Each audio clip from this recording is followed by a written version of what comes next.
Plusieurs personnes ne savent pas répondre à la question « Parlez-nous de vous » lors d'un entretien d'embauche. Mais ça sera plus le cas pour toi qui me regardes aujourd'hui parce que dans cette vidéo-ci, je vais te simplifier cette question-là ou alors je vais simplifier les réponses à cette question-là. Et toi-même, tu verras qu'il n'y avait rien de compliqué derrière cela. Et on en parle tout de suite. Hi guys, salut tout le monde, bienvenue sur ma chaîne YouTube. Comment est-ce que vous allez les amis? J'espère que vous allez très bien. De mon côté, je vais très bien comme d'habitude. Si c'est ta première fois ici, je te souhaite la bienvenue. Je m'appelle Amandine Abba et sur cette chaîne YouTube-ci, je partage des vidéos où je te parle de la foi, du mariage, je fais les vlogs, le lifestyle et également de l'immigration. Alors, si cela t'intéresse, je t'invite à faire deux choses qui sont très importantes. La première, c'est de t'abonner, ok? La deuxième, c'est d'activer ta cloche de notification afin d'être notifié lorsque je vais poster les prochaines vidéos. Et à tous ceux qui sont juste de retour, welcome back, guys! Bienvenue la famille. Alors, les amis, comme je vous ai dit en l'introduction de cette vidéo-ci, plusieurs personnes n'arrivent pas à sécuriser leur contrat de travail lorsqu'ils sont en train de chercher de l'emploi à l'international, tout simplement parce que à la question qui est celle de savoir est-ce que vous pouvez nous parler de vous ou alors parlez-nous un peu de vous, ils ne savent pas répondre à cette question-là. Ils ont des réponses, mais ils ne savent pas comment agencer cela pour certaines personnes. D'autres n'ont carrément même pas de réponse ou alors d'autres ne savent même pas qu'est-ce qu'il faut dire. Est-ce qu'il faut parler de ci ou de ça ou alors est-ce qu'il faut parler plutôt d'autre chose? Et comme je l'ai dit dans cette vidéo, je vous fais part de cela. Lorsque vous avez un entretien d'embauche, les amis, et qu'on vous demande, parlez-nous un peu de vous. Et vous devez savoir que c'est une question qui généralement revient. Moi-même, dans mes différents entretiens d'embauche, on a eu à me poser cette question-là. Vous devez donc savoir que lorsque un employeur vous demande de parler un peu de vous, c'est tout simplement parce qu'il veut vous connaître. C'est tout simplement parce qu'il veut savoir si vous êtes ce que vous avez dit dans le CV. Parce que le CV, en fait, d'une certaine façon, ou alors pris dans le domaine de l'emploi, le CV, en fait, c'est la personne. Grâce à ton CV, on peut connaître qui tu es dans le monde de l'emploi. On peut connaître ce que tu peux faire et ce que tu ne peux pas faire. On peut connaître ton niveau d'études. On peut connaître tes compétences. On peut connaître, en fait, ton CV, en fait, comme j'ai dit, pris dans le monde de l'emploi, c'est toi-même. Face à cette question-là, généralement, comment est-ce qu'il faut répondre? Les réponses que vous allez donner, les réponses que vous allez apporter doivent être des réponses cohérentes, ok?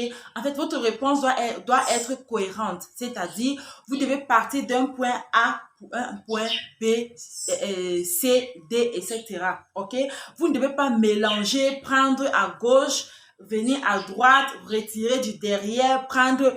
En fait, faut pas se mélanger dans sa réponse. Il faut avoir une cohérence dans sa réponse. Alors, je prends un exemple par exemple. Lorsqu'on vous dit par exemple, parlez-nous un peu de vous. Avant bien sûr de répondre à la question, il faut généralement avoir ce qu'on appelle les civilités. Ok? Il faut avoir les civilités. Faire preuve d'humilité. Par exemple, vous pouvez dire, merci monsieur le directeur de m'avoir passé la parole.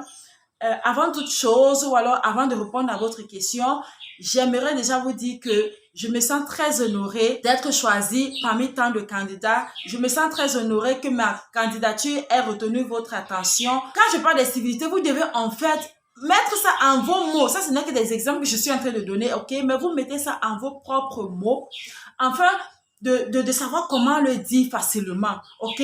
Mais déjà remercier, être humble, oui, dans votre réponse, tout en remerciant et en gardant les civilités. Alors, vous pouvez avancer en disant par exemple que pour répondre à votre question, je vais répondre à votre question sur 3 volets ou sur 4 volets, ça dépend de vous. Mais généralement, c'est mieux d'aller sur 3 volets, ok?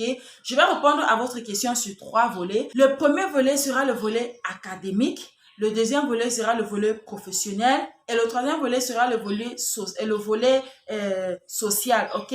Donc, vous pouvez dire, vous allez répondre à la question sur 3 volets. Le premier, académique, deuxième, professionnel, troisième, social. Vous pouvez ajouter peut-être quatrième si vous voulez, volet personnel, là, ça dépend de vous.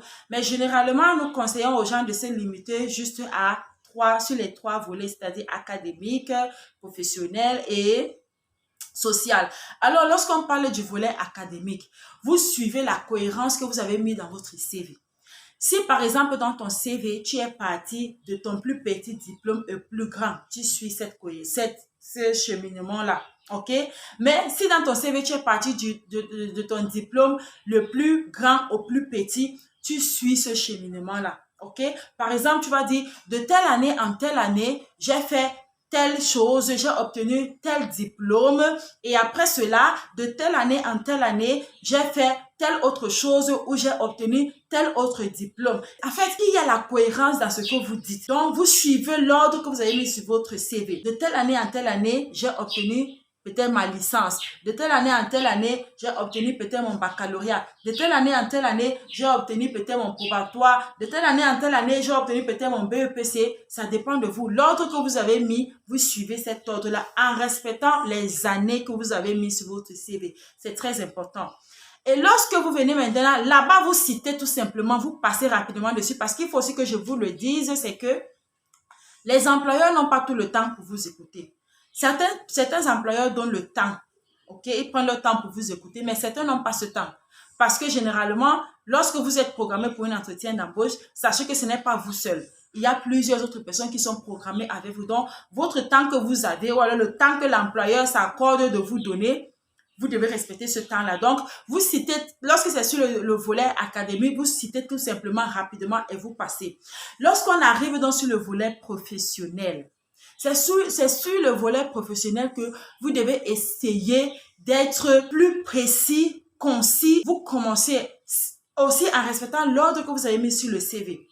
Peut-être de telle année en telle année, j'ai travaillé comme tel assistant, tel ou bien directeur, tel ou bien telle chose ou bien peu importe ce poste. J'ai travaillé comme telle chose dans telle entreprise et en tant que en tant que le poste que j'occupais, voici les tâches que je faisais. Je faisais ceci, je faisais cela, je faisais ceci, je faisais ceci. Généralement, à chaque poste que vous avez fait, c'est mieux de citer 4 à 5 tâches que vous avez fait. OK? 4 à 5 tâches. Ça dépend. Et lorsque vous finissez avec le premier emploi, vous passez au deuxième emploi.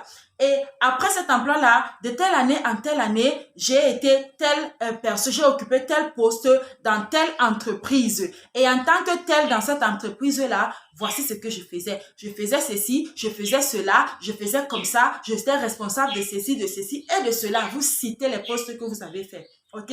Après cela, vous passez au prochain emploi, ainsi de suite. Donc, soyez cohérent, comme j'ai dit, dans vos réponses, dans ce que vous faites. OK? C'est très, très important.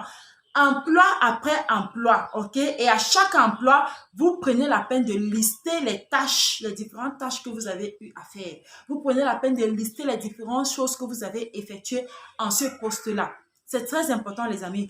Et lorsque vous finissez avec le domaine professionnel et que vous venez sur le domaine social, ça dépend de ce que vous faites, par exemple, si vous faites dans le bénévolat, si vous faites, par exemple, dans les aides sociales, si vous venez, en fait, les choses où on ne paye généralement pas, les choses qui ne sont pas rémunérées, ok? Si vous avez des actions sociales que vous faites souvent, si par exemple vous allez souvent aux orphelinats, si par exemple vous visitez souvent des personnes malades, si par exemple, peu importe cette chose-là que vous faites qui n'est pas rémunérée, ça entre dans le social. Ok, les amis? Ça entre dans le social et c'est ce que vous mettez dans le social et c'est très important.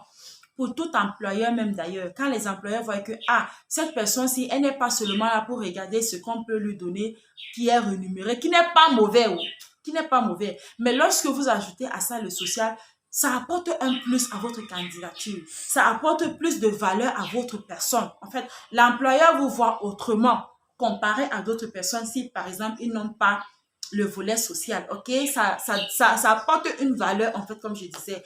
Et lorsque vous finissez maintenant, vous passez au volet personnel. Si par exemple, vous avez dit que vous allez également vous présenter sur le volet personnel, vous passez au volet personnel. Vous dites que bon, sur le volet personnel, donc, je suis tel, ok?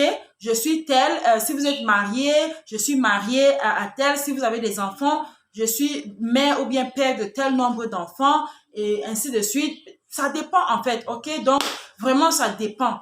Mais sinon, généralement, comme je vous ai déjà d'abord dit, il est conseillé de s'arrêter sur 3 volets. Ces 3 premiers volets-là, académique, professionnel et social. S'il n'y a pas le social, c'est pas grave. Vous pouvez remplacer le social avec le personnel, ok? Vous vous présentez sur le domaine académique, professionnel et personnel. Si vous ne faites pas le social, ok? Mais si vous faites le social, c'est aussi une bonne chose. Vous pouvez ajouter cela. Donc, voilà les amis, en fait, à la question de savoir, parlez-nous un peu de vous. Voilà en fait le cheminement que l'employeur attend de vous. Voilà ce qu'il veut écouter. Ok, il veut savoir que ce que vous avez dit dans votre CV, c'est effectivement ce que vous êtes. Et voilà en fait le cheminement qu'il est conseillé de prendre. Vous partez étape par étape, pas à pas, jusqu'à la fin. Il est encore mieux même que ce soit l'employeur qui vous coupe. Ok, que vous ayez dit et dit et dit. En fait, que vous ayez vraiment vanté. Il est préférable que ce soit lui qui vous dit, ok, c'est bon, j'ai déjà eu ce que je voulais. J'ai déjà eu ce que je voulais entendre, c'est bon. Il est encore mieux que ce soit l'employeur qui vous coupe. Ok, mais pas que vous n'ayez presque rien à dire, vous parlez brièvement parce qu'il y a des personnes, en fait, c'est parce que c'est la vidéo, on ne peut pas même, je ne peux même pas essayer d'imiter comment est-ce que certaines personnes se présentent, mais sinon, c'est important les amis, d'essayer de suivre le cheminement. Si vous suivez le cheminement que je vous ai donné dans cette vidéo-ci là, je vous assure que face à cette question-là, vous saurez comment répondre. Et c'est cette question-là généralement qui est comme la question piège. Parce que toutes les autres questions, on peut répondre facilement à cela d'une certaine façon. Toutes les autres questions sont généralement des questions-réponses, questions-réponses, questions-réponses. Mais à la question qui essaie de savoir, parlez-nous de vous, là, il faut savoir comment le faire.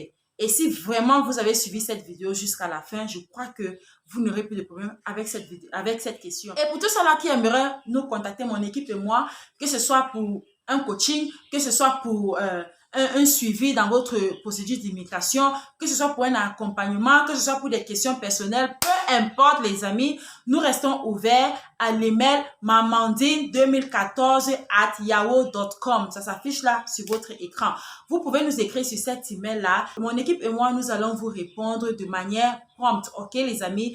Et nous serons très contents de pouvoir vous aider dépendant de votre préoccupation. Merci la famille d'avoir regardé cette vidéo jusqu'à la fin. Je vous vois dans la prochaine vidéo. D'ici à là, prenez soin de vous. Et vous savez quoi les amis? God bless you. Que le Seigneur vous bénisse. Bye bye.